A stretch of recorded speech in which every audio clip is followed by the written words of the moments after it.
Sharif Lodge in the Lashkar Mohalla area for the past 15 days. Belly, new details have emerged. What more can you tell us? Preliminary investigations by the police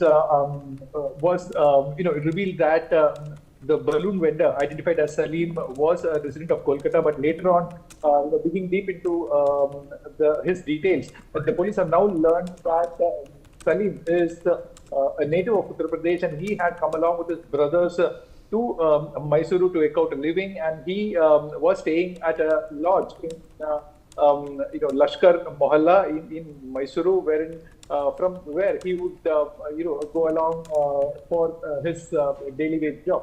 So this is what is being probed by the police, and who were who were all with him, and what all are the occupations that his brothers and friends do, and all those are being probed now. And like you said, he was kind of using a cheap means of getting a kind of vapor or a gas from caustic soda, making it react with water, which is usually done with for the welding fumes, is what we gather from sources from the police now. But this is a highly combustible gas, and which when it is compressed in some cylinders, be it small or big, it can endanger the safety. It can cause explosion. That's all there. But like I earlier said, the regulations, whether it was being procured from a registered vendor or a licensed vendor or a person who's authorized to sell such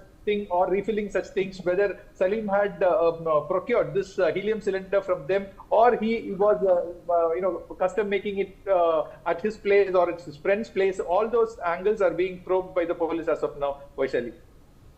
Belly, stay on with me. Now, photos have emerged showing the balloon vendor Saleem visiting the Amba Vilas Palace, popularly known as the Mysore Palace, a few days before the blast. Remember, Saleem had arrived in Mysuru 15 days before the blast, and Belly is back with me. Belly, what more can you tell us about this information?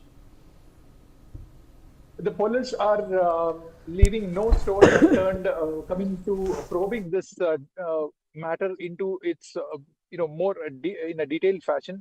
And like I said, then if the NIA has also taken up the investigations as to find out exactly how this helium cylinder came onto his vehicle, and if he had some other intentions, and he was he a kind of camouflaging himself or disguising himself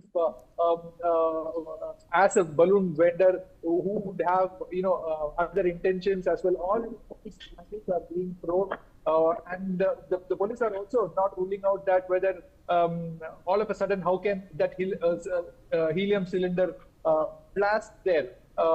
Was there any what was the trigger for that? All those are being investigated. It would be the NIA's prime aim to figure out the cause of the explosion as to how it caused. If there was a leak of helium gas, and when it comes in, it would be then the explosion would have happened from the cylinder, causing this much of casualty. So everything is being probed. The intensity of the explosion, how much of helium gas did the container hold, and was there any kind of mechanism that was which was procured from an unauthorized vendor or anything of that sort, which caused this leak and this explosion. All those angles are being probed by the NIA as well as the local police authorities, who are leaving no stones unturned when it's coming to the case, as the death toll has increased to 3 of the total casualties of 5 who were initially 1 dead and 4 injured, and now the death toll has become 3, including the balloon vendor, Saleem. Melly, have you been able to speak to the family of the deceased? Any reaction coming in from there?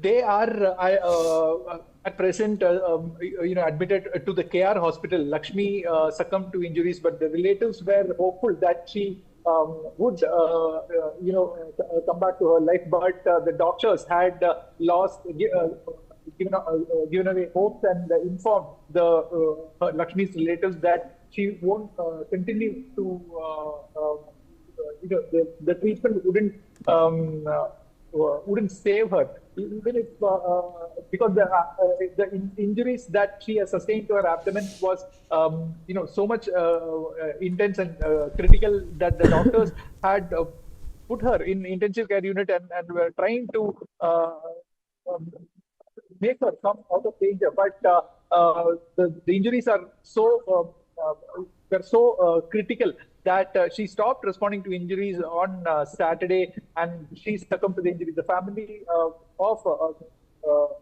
Lakshmi, she is a wife of an auto driver from Bengaluru, and he has a small family who all of them had rushed to Mysuru at that time when they heard that his wife was a victim of this explosion and has been admitted to the KR hospital. But Manjula, who also sustained serious injuries, had succumbed to her injuries on Friday, and her family members, also a few relatives, had come to the hospital. After which her body was taken for a postmortem and autopsy, and the body was given away to her relatives. Relatives were unable to tell anything else. They were also kind of thinking that she would survive, and all of a sudden, she stopped.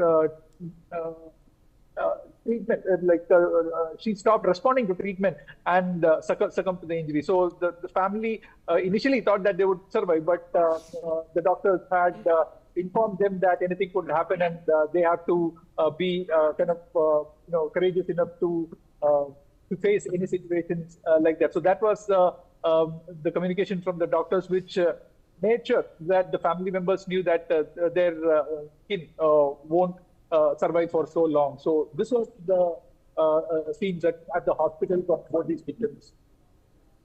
Stay with me, Belly. Now, Mysuru. police have stated that the investigation into the Mysore cylinder blast is continuing to determine the